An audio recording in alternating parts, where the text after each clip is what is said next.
अस्सलाम वालेकुम to all. उम्मीद करता हूँ आप सब खैर आफियत के साथ होंगे। दोस्तों, हम कर रहे हैं डिजिटल फंडामेंटल बाय फ्लॉयड और उसके अंदर फिलहाल हम हैं चैप्टर नंबर 6 पे, राइट।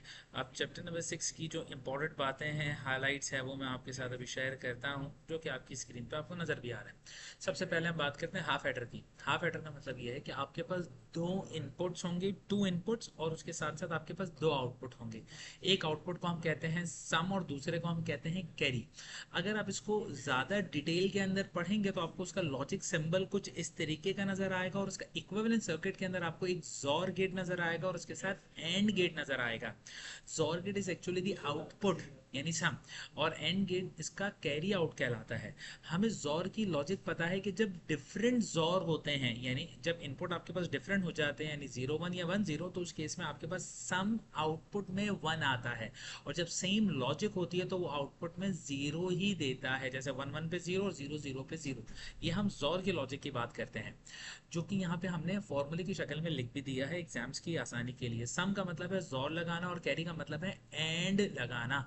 जोर का सिंबल है प्लस और उसके ऊपर सर्कल, और एंड का जो सिंबल है वो है डॉट, जो कि हमने ऑलरेडी आपको सिंबल के अंदर जोर का गेट और एंड का गेट भी बता दिया। इसके बाद हम एक दूसरे गेट की बात करते हैं, दूसरी लॉजिक की बात करते हैं, जिसको हम कहते हैं full adder. Full adder is actually the sum of half aiders.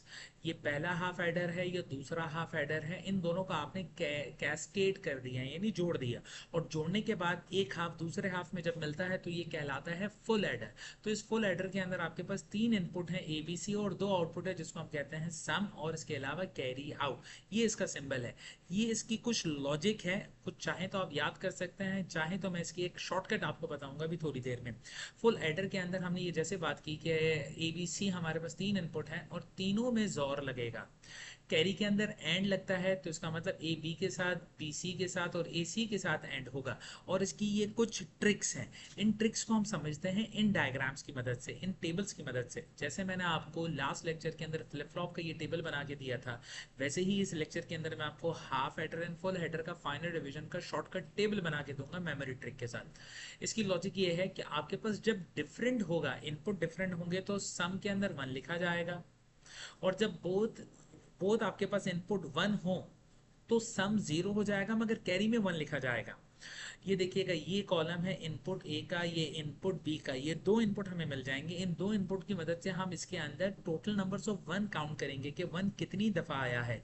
इसके अंदर हम ने काउंट किया 1 0 दफा आया, कोई दफा भी 1 नहीं था। इन दोनों में 1 एक दफा था, 1 एक दफा था, और 1 दो दफा था, तो ये दो दफा आ गया। हमें जैसे पता है सम, यानी सम के लिए हमें जोर का गेट लगाना है। जोर गेट क्या बताता है कि जब आपके पास इनपुट डिफरेंट हो तब जाके 1 आएगा, यानी 0 1 पे आउटपुट 1 आएगा, 1 0 पे भी आउटपुट 1 ही आएगा। और आपके पास एक लॉजिक फंक्शन क्या है कि जब आपके पास इनपुट यानी number of the ones both में 1 1 हो, यानी दो दफा 1 आ जाए, तो आपका सम किसके बराबर हो जाएगा, जो कि मैं यहाँ पे लिखा हुआ है, सम 0 के बराबर हो जाएगा, और कैरी इसका 1 आ जाएगा।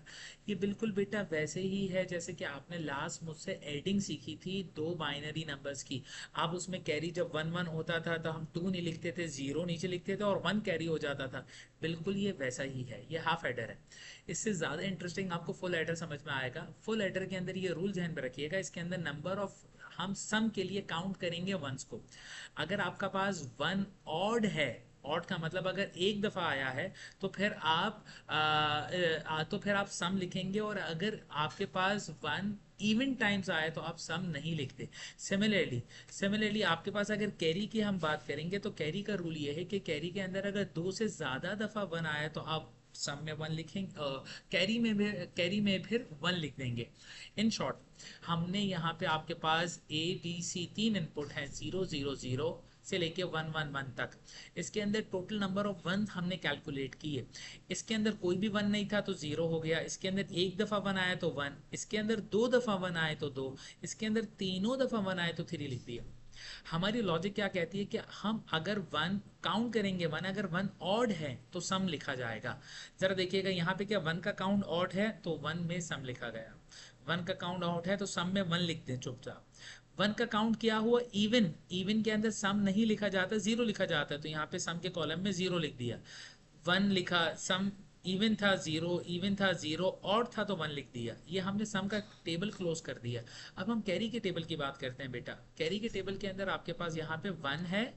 कैरी के टेबल के अंदर आपको ये बताते हैं कि टू या टू से ज्यादा दफा वन आएगा तो आप कैरी में बन जाएंगे। एटलीस्ट टू दफा वन होना चाहिए तभी कैरी के अंदर वन आएगा। अब मैंने देखा यहाँ पे कितनी दफा वन है, यहाँ पे वन वन है, यहाँ पे पहली दफा वन दो दफा आया है। तो जहां पे दो दफा वन आया वहां पे मैंने कैरी में वन लिख दिया, जो कि यहाँ पे कह रहे हैं टू और मोर टाइम्स वन है तो ही कैरी लिखा जाएगा। तो यहाँ पे वन लिख दिया। यहाँ पे दो दफा वन आए तो इसका मतलब यहाँ पे मैं वन लिखूंगा। यहाँ पे तीन दफा वन आए, दो या दो से ज्यादा तीन दफा वन आए तो भी यहाँ पे वन लिखा जाएगा। तो इस तरीके से हमने सम का टेबल, कैरी का टेबल, और जो ट्रिक हम फॉलो कर रहे हैं वो ट्रिक लिख दी। यहाँ पे कुछ भी नहीं हो रहा था तो नथिंग लिख दिया। यहाँ पे ऑड टाइम्स था तो हमने ऑड लिख दिया। यहाँ पे ऑड टाइम्स था तो हमने ऑड लिख दिया। यहाँ पे क्या था, टू टाइम्स था ना, तो इसका मतलब यहाँ पे सम तो जीरो हो जाएगा बट कैरी में वन आएगा।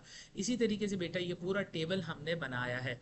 उम्मीद करता हूँ आपको भी ये मेरा लेक्चर समझ आया होगा, पसंद आया होगा। ये दो टेबल्स बहुत मेहनत से बनाए हैं, इसको अच्छी तरीके से याद कर लीजिएगा, आपको बहुत काम आएंगे। Thank you very much.